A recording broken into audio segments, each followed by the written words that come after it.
And of course, transportation, the big issue here in New York City. Joining us now is Joe Lhota, the MTA Chairman. And Joe, thank you so much for coming in the studio today. Thank you. It is just shocking, given all of the damage that you guys have, that we're going to have actually partial service tomorrow, subway service. Yep. Well, tomorrow morning there will be limited service, and we tried to be as creative as possible. So if you're coming in from Brooklyn, we can't get you through the tubes, or the tunnels as we call them. They're still getting dewatered, as they say.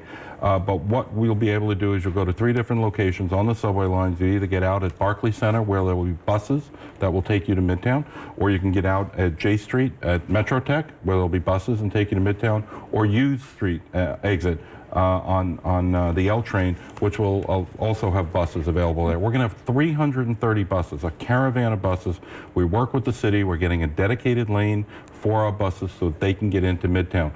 For those people who live in the Bronx or Queens, you'll be able to come down on the lines that are open. You'll have to terminate at either 42nd Street on some lines or 34th Street on other lines. We can't go south of that because the power is out. Right. No power, no train. You need the third rail. For that dewatering process, I know you've got 3 tunnels that are cleaned out. Right. What are you finding now that the water is out of those tunnels? What's the damage? What we're finding is a lot of mud. We're in the process of assessing the damages right now.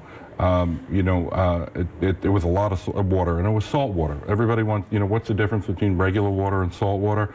Basically, if you think about 2 pieces of metal connecting to create electricity and how it works, and regular water interferes with it. Salt water will leave a film on it, and you need to have a cleanest possible connection. So we're going to have to go to each one of those switches and clean each one and get them clean. It's a manual process. In 1992, there were some underwater flooding, and we learned a lot from that, and we'll get that back up and running. And if one tube is ready before another tube is ready, we'll get that up. My goal is to get as much running as quickly as we can, not wait till it's totally ready, but in increments. So every day, the story about what's going to be available the next day will change. And better. It'll get better and better. You were mentioning Metro North, major advances with Metro North. Yep, Metro North on the Harlem line from Mount Kisco down to Grand Central Terminal will be at regular service tomorrow. From Stamford, Connecticut, straight into Grand Central Terminal as well, will be at regular service tomorrow. And the LIRR? And that represents 50% of all of our customers. And you said the Hudson line. The Hudson line it was severely damaged, just like what happened in Lower Manhattan, where the Hudson River just surged. Right.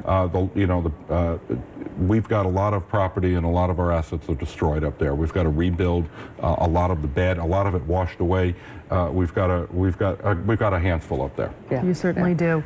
What is next for you guys? What is your primary focus right now? I mean, you are battling so much. It's just incredible the advances that you guys have made so far. I think the professionals, the men and women at the Transit Authority have done an extraordinary job to get us to this point so we can get back into business tomorrow. Same with Metro North, same with the Long Island Railroad. It's phenomenal work that they're doing. Real quickly, the one word you would have for passengers as they board trains tomorrow. Oh, thank you for asking. I'm trying to do everything I can to help our passengers. What I'd like the passengers to understand is the service is not going to be in the subway system what they're used to. We're looking at trains what's called headway every 10 minutes, a train coming every 10 minutes. Not coming every 4 or 5 minutes, but every 10 minutes. So, from a crowding point of view, be patient, but also think about ways to talk to your boss about coming in a little earlier or coming in a little later, because we need to stretch it out and not have so many people. Everybody needs to allow themselves extra time to get to and from work. Thank you so much for coming in and sharing this information with our viewers. We really appreciate it.